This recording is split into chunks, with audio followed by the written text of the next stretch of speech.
What's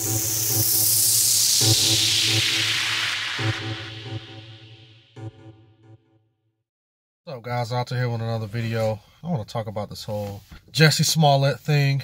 You know, and it's not to do it in a gossiping way, the way that you've probably been seeing this portrayed in the media and all of that stuff. But I just want to kind of touch on some pretty, I guess some some important messages or some important lessons that we should be taken from this whole situation. Now, if you guys don't know who Jussie Smollett is, he's this guy who plays on this show. He's an openly gay guy. The show is called Empire. I've actually tried watching the first episode when it first came out, but it just didn't catch my attention. I probably watched like the first 5 minutes of it, but I haven't seen any episode after that, so I can't tell you exactly what's happening in the show right now. But anyway, he's on a show called Empire, and he's the guy right now who's going through the whole fake attack, allegedly, you know, by two people who were, you know, allegedly wearing MAGA hats, but now come to find out this wasn't the case. It was actually two guys that he orchestrated to have, I guess, attack him or beat him up or whatever. He staged this whole hoax and then, you know, put it all on social media saying that he was attacked by two white guys wearing MAGA hats.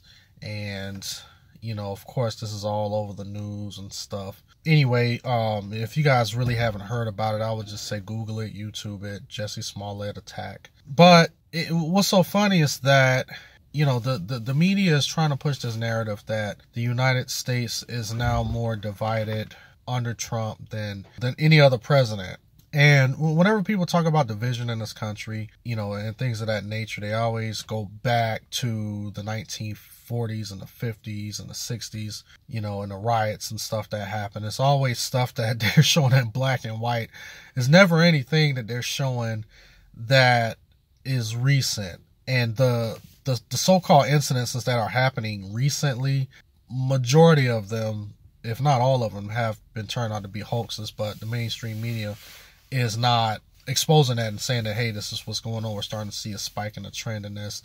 So basically what my message is, well, first of all, let's talk about Donald Trump. Even me, myself, I said when Donald Trump became president, the only thing that is going to happen, most likely, is the economy is going to get great. It's going to become good. You know, it's going to be, you know, way better than what it was the past 10 years. And actually we see that. Donald Trump is not someone who actually ran on social justice issues.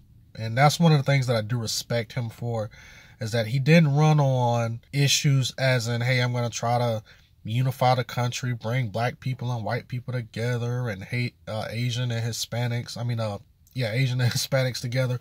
Anything like that. He didn't promise that. He promised to make the country economically great, which he's done. And, you know, he just didn't run on any social issues. So, and that's one thing that I respect him for. Now, with that being said, the past 10 years, you know, we've all been waiting for the economy to come back. You know, and that's what we've all been talking about. I don't care what walk of life you've come from, you know, where you're black, white, Hispanic, Christian, Muslim, Jew, whatever. We've all been waiting to see what's going to happen with the economy, so therefore we can make better financial decisions. By me speaking on this, you know, I'm always going to come from the Christian perspective. And, you know, first of all, I want to say that I'm glad that I didn't see a lot of Christians get mixed up in this whole Jussie Smollett thing. You know, I'm pretty glad to see that a lot of people didn't get mixed up in that. You know, especially the people that's in my circles. So this wasn't some really big thing. But I do want to say that this is a prime example of what happens when you're bearing false witness. You know, this is a prime example when the Bible talks about bearing false witness. You know, you shall not bear false witness. This is what happens because, you know, you go out and you claim that something happens and it really didn't happen. And now we see the backlash from that. You know, we're starting to see where people are now starting to be more and more divided over this thing that allegedly happened, which has been proven to not have happened. And I want people to think about how many times do we see that in the church? How many times do we see church splits over something that was allegedly said or allegedly done? And when the truth actually comes out, now it's just like, okay, well, now we need to separate. We need to split. Families get split up over, some of these things. Church members get split, and that's why the Bible warns against stuff like that. It warns against people, lying, trying to deceive people, trying to do sow discord amongst brethren, and I believe that the Lord